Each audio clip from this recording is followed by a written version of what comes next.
My channel. তো এখন প্রায় ভোর 5টা বাজতে যায়।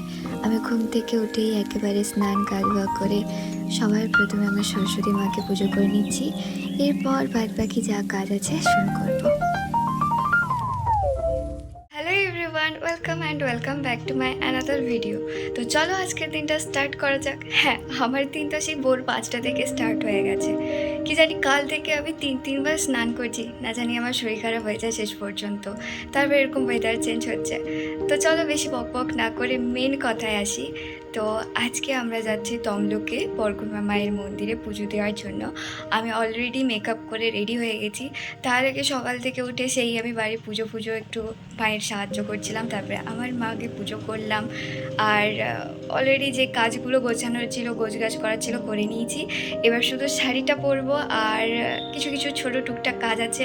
আলতা পরা মেন কথা, আমি যেটা ভুলে যাই বারবার, তো ওটা পড়তে হবে। তো সেই সবের জন্য তো মায়ের হেল্প লাগবে। তো চলো নিচে যাওয়া যাক, মাকে ডাকি শাড়িটা পরিয়ে দেওয়ার জন্য। হ্যাঁ, আজকের ব্লগটা অবশ্যই তোমাদের ভালো লাগবে, শেষ পর্যন্ত দেখতে থাকো। তো চলো শুরু করা যাক।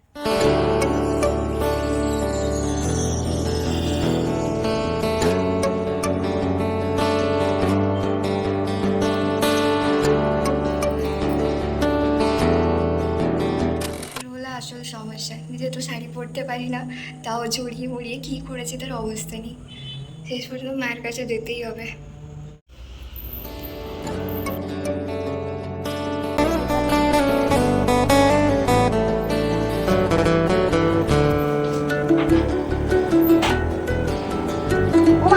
দেখো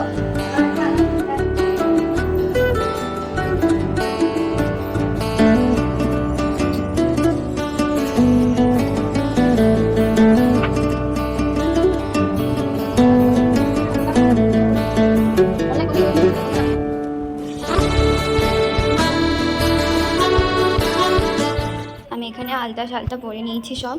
এবার যাবো টুকটাক চুলটা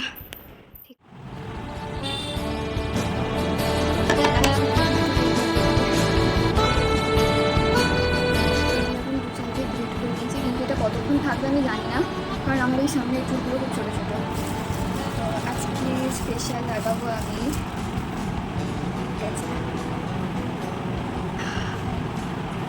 কীভাবে লাগাবো বুঝতে পারছি না।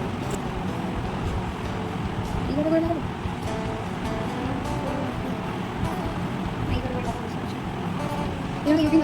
আছে জোগাড় করতে হবে। পেনটা পেয়ে গেছি, এটা করে লাগাবো। ফুলগুলো আমার খুলে পড়ে যাচ্ছে সব, এই যে সব ফুলগুলো পড়ে যাচ্ছে। পরে রাখাবো, এটা আমি করতে পারি। এটা তো আমি একা পড়তে পারবো না, মায়ের কাছে যেতে হবে। তাহলে কানেরটা পরে নিতে পারে, তারপর মায়ের কাছে গিয়ে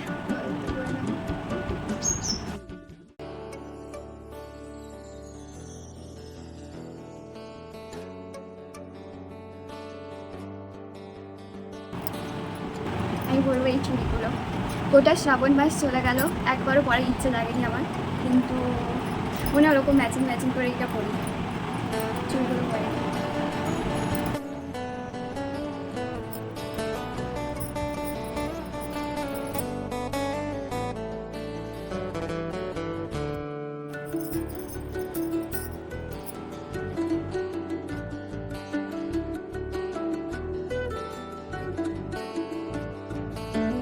সব কিছু সাজিয়ে রেখেছি, মানে ফল, ধূপ, আলতা, সিঁদুর, যা কিছু লাগে পুজোর।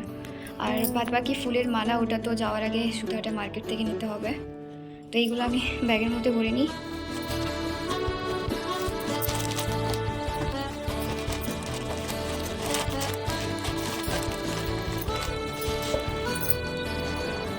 তো বেরোনোর আগে আমি একটু জল খেয়ে নিচ্ছিলাম, কারণ অলরেডি এত ক্লান্ত হয়ে গেছিলাম সকাল থেকে উঠে এত কাজবাজ করে, তারপর এরকম মেকআপ করে রেডি সেডি হয়ে অলরেডি আমি ঘেমেই যাচ্ছিলাম। তো যেহেতু আমার হাতে অনেকটা টাইম ছিল, তাই আমি একটু রেস্ট নিয়ে নিচ্ছিলাম আর জল খেয়ে একদম বাড়ি থেকে বেরোলাম।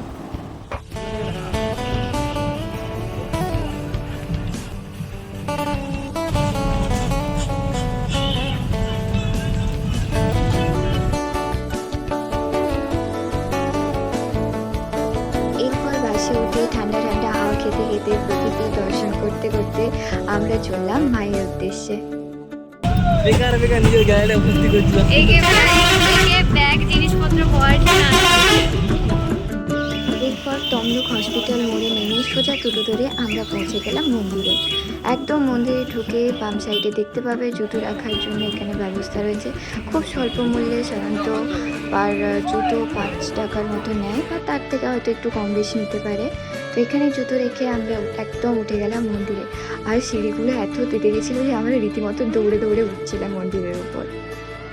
মন্দিরে উঠেই দেখি এক অপরূপ দৃশ্য, এত সুন্দর করে সাজানো যে দেখেই চোখ জুড়িয়ে যাচ্ছিল। এত লোকের ভিড় থাকলেও মন্দিরের স্নিগ্ধতা কিন্তু মনকে ছুঁয়ে যাচ্ছিল। এরপর পৌঁছেই আমরা একদম চলে যাই মন্দিরের ভেতরের দোকানগুলোতে, কারণ বাইরের দোকানগুলোতে মিষ্টান্ন বা মাখা পাওয়া গেলেও ওগুলোর তুলনায় দামটা একটু কমই হয় ভেতরের দোকানগুলোতে। তো আমরা অল্প করে মায়ের জন্য মিষ্টান্ন আর মাখা কিনে নিলাম। আর তারপর আমি এসে মায়ের জন্য ডালিটা সাজিয়ে নিচ্ছিলাম, যেগুলো আমি অলরেডি বাড়ি থেকে গুছিয়ে নিয়ে এসেছিলাম।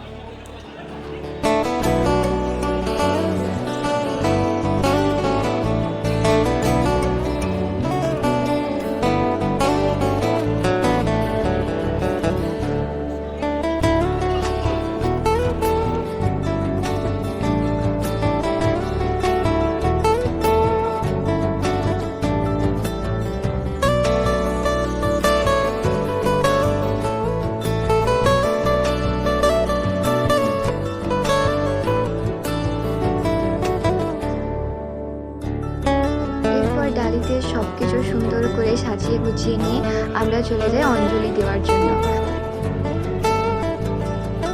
আমরা এই সবে এসে অঞ্জলি দিতে দাঁড়িয়েছি।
শেষ করে টুকটাক মোমবাতি, ধূপ এগুলো জ্বেলে সিঁদুরগুলো লাগিয়ে দিয়ে আমি নিচ্ছিলাম একটু সিনেম্যাটিক শ্যুট।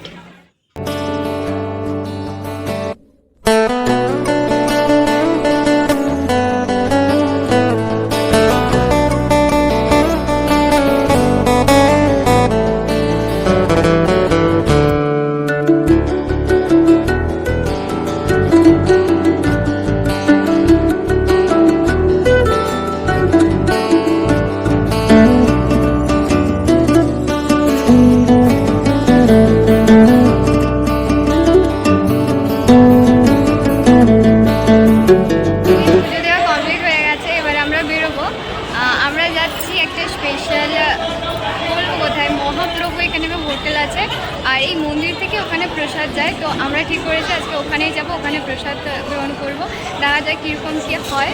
আর মন্দির আজকে বিশাল পরিমাণে ভিড়। আর হ্যাঁ, আজকে মন্দিরটা এত সুন্দর করে সাজানো, হয়তো কয়েকদিন থেকেই সাজানো, তাও তোমাদের একবার দেখাচ্ছি।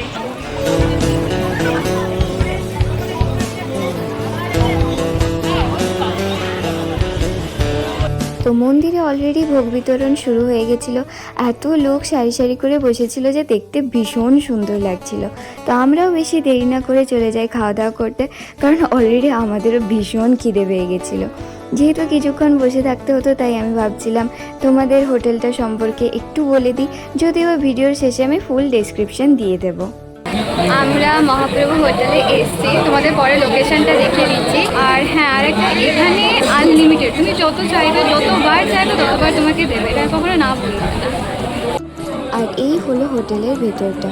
খুব এলাহি না হলেও প্রাচীনত্বের একটা ছাপ ছিল, যেটা একদমই খারাপ লাগছিল না। এরপর অপেক্ষা করতে করতে ফাইনালি আমাদের খাবারটাও চলে আসে। আর এখানকার খাবার দাবার খুবই সাধারণ কিন্তু খুবই সুস্বাদু। আর ছিল প্রত্যেকটা রান্নায় নিরামিষ, কারণ হোটেলটাই নিরামিষ। আর একদম শেষ পাতে ছিল চাটনি আর পায়েস। এটা হলো মহাপ্রভু রেস্টুরেন্ট। যারা মন্দিরে প্রসাদ গ্রহণ করতে আসো আর কুপন পাও না, এখানে আসতে পারো। সুলভ মূল্যে একদম কম পয়সা একদম সুস্বাদু প্রসাদ গ্রহণ করতে পারবে। অবশ্যই এখানে আসো আর এখানকার প্রসাদ একবার ট্রাই করে দাও। আর সব থেকে বড় কথা, মন্দিরের প্রসাদ এসে এখানে অলরেডি মেশানো হয়, ফলে মন্দিরে প্রসাদ গ্রহণ করতে না পারলেও এখানে এসে তোমরা মন্দিরের প্রসাদ হিসেবে নিজেদের নিতে পারো। এই যে একদম সোজা মন্দির, মন্দির থেকে পাঁশকুড়ার বাস ডিপোর কাছে চলে আসবে, আর ঠিক টার্নিংটা ডান দিকেই আছে মহাপ্রভু হোটেল। এরপর আমরা উঠে পড়ি টোটোতে বাস স্ট্যান্ডে পৌঁছানোর জন্য, আর ফাইনালি বাড়ি ফেরার পালা চলেই আসে।